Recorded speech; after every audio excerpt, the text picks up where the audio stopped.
कैसा रहेगा Indian real estate 2026 में और कितने सच हैं इसके स्पॉन्सर्ड ग्रोथ के दावे। जी, मेरा कोई स्लिप ऑफ टंग नहीं हुआ है। ये जो तथाकथित प्रोजेक्टेड ग्रोथ के आंकड़े हैं वो दरअसल प्रोजेक्शन नहीं बल्कि स्पॉन्सर्ड ग्रोथ के ही आंकड़े होते हैं इंडिया में।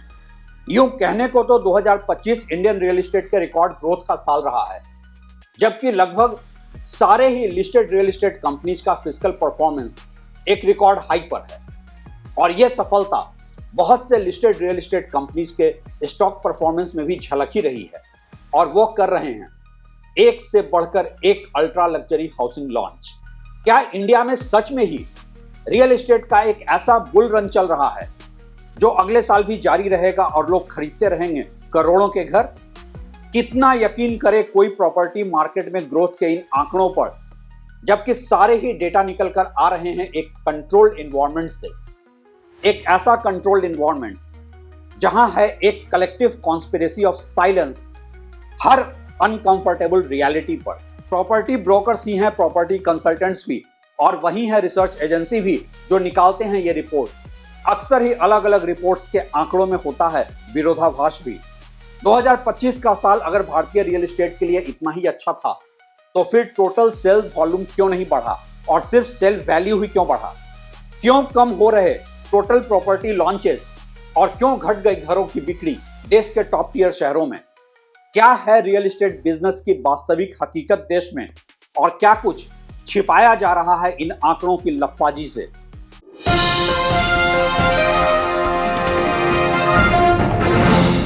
नमस्कार, आप देख रहे हैं ट्रैक टू रियलिटी और मेरा नाम है रवि सिन्हा। आपके सोशल मीडिया फीड में इंडियन रियल एस्टेट के रिकॉर्ड सेल और बेस्ट आरओआई होने के दावे वाले वीडियो अक्सर ही आते हैं ना, और फिर आप न्यूज में भी वही सब देखकर यह सोचने लगते हैं कि रियल एस्टेट से ज्यादा तेज ग्रोथ किसी भी असेट क्लास का नहीं है और ये इन्वेस्टमेंट का सबसे सही माध्यम है। लेकिन जरा रुकिए, थोड़ा ठहर कर सोचिए। कितने लोगों को आप जानते हैं जो आम नौकरी पेशा लोग हैं और अब घर खरीद रहे हैं? या फिर ज्यादा साफ शब्दों में कहें तो कितने लोग आपके आसपास घर खरीदना अफोर्ड कर पा रहे हैं?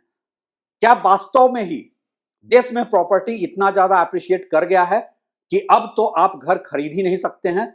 और जिन्होंने एक घर कर्ज लेकर खरीद लिया है, क्या वाकई वो हो गए हैं मालामाल?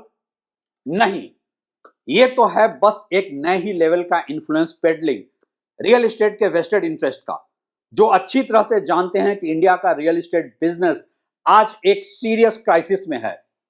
ये सारे ही आंकड़े जो आपको दिखाकर गुमराह किया जा रहा है, वो रिसर्च रिपोर्ट जारी कौन कर रहा है? बिल्डर के ही वो ब्रोकर जो रियल एस्टेट कंसल्टेंट्स भी हैं और रिसर्च एजेंसी भी, और आम इन्वेस्टर्स के लिए तो ओपिनियन मेकर भी। और ये रियल एस्टेट ऑलराउंडर वही कर रहे हैं जो इनके क्लाइंट्स बिल्डर्स इन्हें करते हुए देखना चाहते हैं। और अब तो एक और ही नए लेवल का रियल एस्टेट इन्फ्लुएंस बाजार में आ गया है, जहां की डिजिटल प्रॉपर्टी ब्रोकर वीडियो बनाकर और आपस में पॉडकास्ट करके खुद को प्रोजेक्ट कर रहे हैं प्रॉपर्टी इन्फ्लुएंसर के तौर पर। जाहिर सी बात है कि इनके एडवाइस में ना कोई अकाउंटेबिलिटी है और ना ही आम प्रॉपर्टी बायर्स के लिए कुछ काम की बात।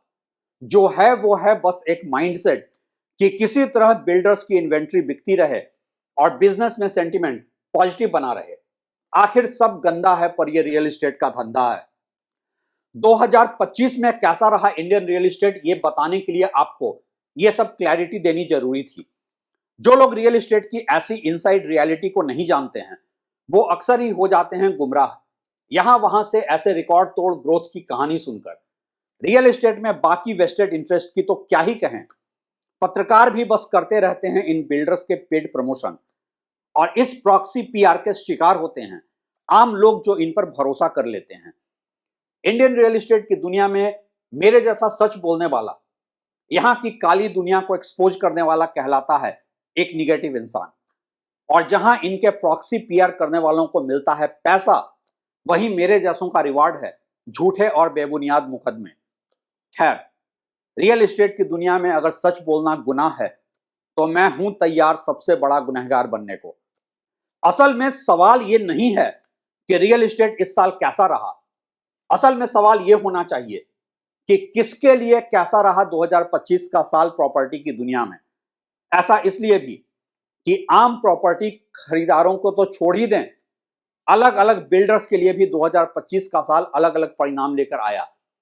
जहां एफोर्डेबल और मिड सेगमेंट, जो कि 3 करोड़ तक के प्रोजेक्ट्स होते हैं, उसमें नए लॉन्चेज और बिक्री दोनों की गिरावट देखी गई, वहीं 3 करोड़ से ज्यादा के प्रोजेक्ट में बिक्री बढ़ी।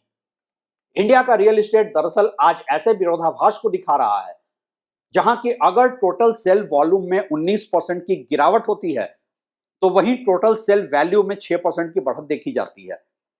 मतलब कि घरों की बिक्री हुई 19% कम, लेकिन पैसा आया बिजनेस में 6% ज्यादा। कैसे? और यह विरोधाभास ही जहां रियल एस्टेट के अनरियल होने की कहानी बयां करता है, वहीं छोटे बिल्डर्स को धीरे धीरे मार्केट से बाहर भी करता जा रहा है।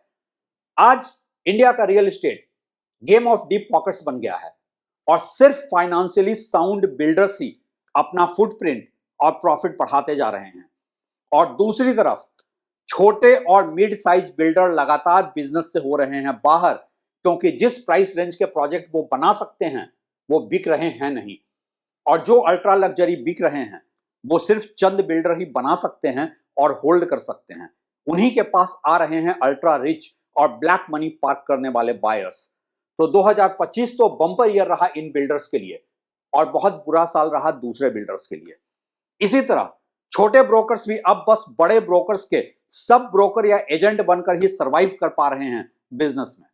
जहां तक घर खरीदारों की बात है तो आम नौकरी पेशा या छोटे व्यवसाय करने वाले लोग अब हाउसिंग मार्केट से बाहर होते जा रहे हैं, और कॉमर्शियल प्रॉपर्टी में निवेश तो ऐसे भी इन लोगों के लिए कभी संभव ही नहीं था। 2025 ने बहुत साफ संकेत दे दिए हैं कि अब इंडिया का रियल एस्टेट मार्केट बनता जा रहा है बस टॉप 1% डेमोग्राफी का मार्केट, एक ऐसा असेट का बाजार जो है बस अमीरों के लिए, लग्जरी के नाम पर एक्सक्लूसिव नेटवर्किंग क्लब वाले घरों के लिए और अपने काले सफेद नेटवर्क का एक हिस्सा पार्क करने के लिए। 2025 इस मायने में इंडियन रियल एस्टेट का टर्निंग ईयर रहा है। इन सब ट्रेंड्स या कहें कि विसंगतियों को देखते हुए अब सवाल ये उठता है कि 2026 में क्या हो सकता है इंडियन रियल एस्टेट का डायरेक्शन।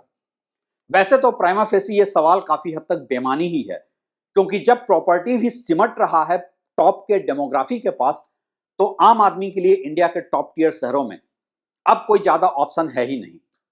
लेकिन नहीं, यह बहुत सिंपल एक्सप्लेनेशन होगा उन लोगों के लिए जो रियल एस्टेट के इनसाइड रियलिटी से रूबरू नहीं है, जो रियल एस्टेट को महज रियल एस्टेट के ब्रिक एंड मोर्टार की तरह देखते हैं, ना कि फाइनेंशियल असेट और देश के इकोनॉमी से कनेक्ट करके।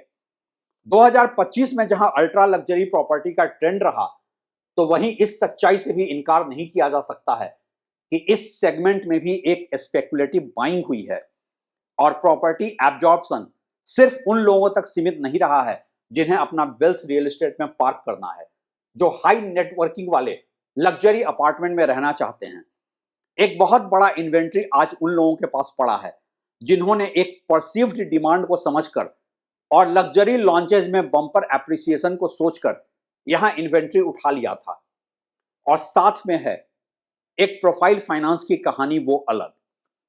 आज ये इन्वेस्टर्स और अंडरराइटर्स फंसे पड़े हैं इन लग्जरी प्रॉपर्टी में और एग्जिट हो रहा है मुश्किल। इस लग्जरी ट्रैप की कई वजह है।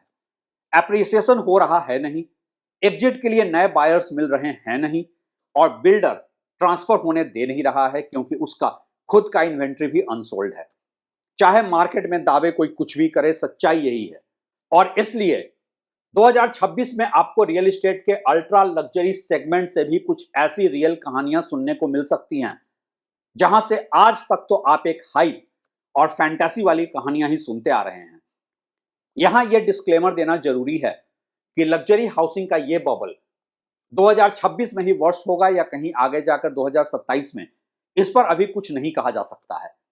ऐसा इसलिए भी कि यह असेट प्राइस ओवर वैल्यूएशन का बबल बर्स्ट कराने में ब्रॉडर इंडियन इकोनॉमी का एक अहम रोल होगा।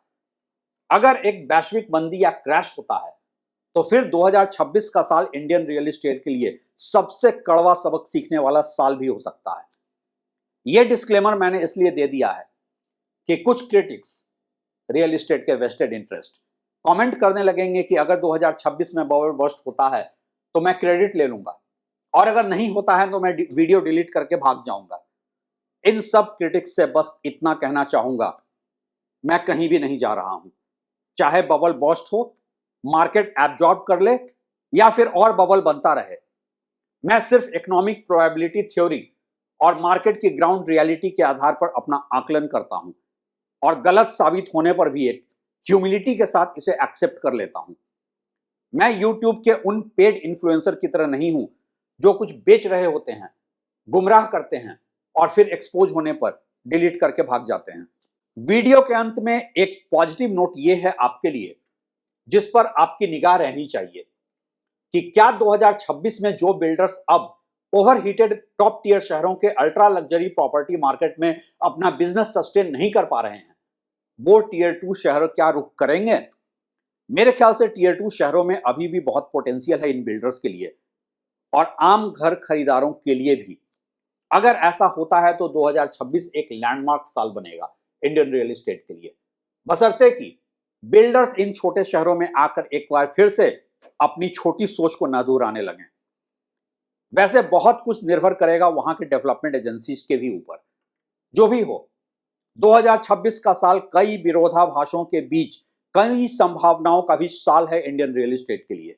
और हां, बूम और बस्ट तो किसी भी बिजनेस के लिए एक साइक्लिक प्रोसेस होता है, और कई बार तो ये बिजनेस के लिए अच्छा भी रहता है, जैसे कि चाइना रियल एस्टेट में देखा गया है।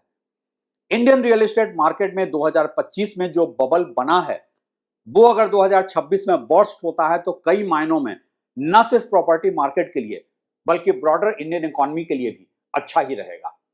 आप कब तक फेक नैरेटिव से एसेट प्राइस की ओवर वैल्यूएशन को, प्रॉपर्टी मार्केट के बबल को, प्रॉपर्टी के आम लोगों की परचेज पावर से बाहर जाने को और पूरे रियल एस्टेट बिजनेस को ही अनरियल होने को छुपाते रहेंगे?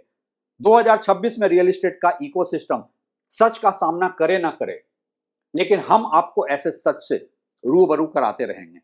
मेरे साथ बने रहने के लिए शुक्रिया।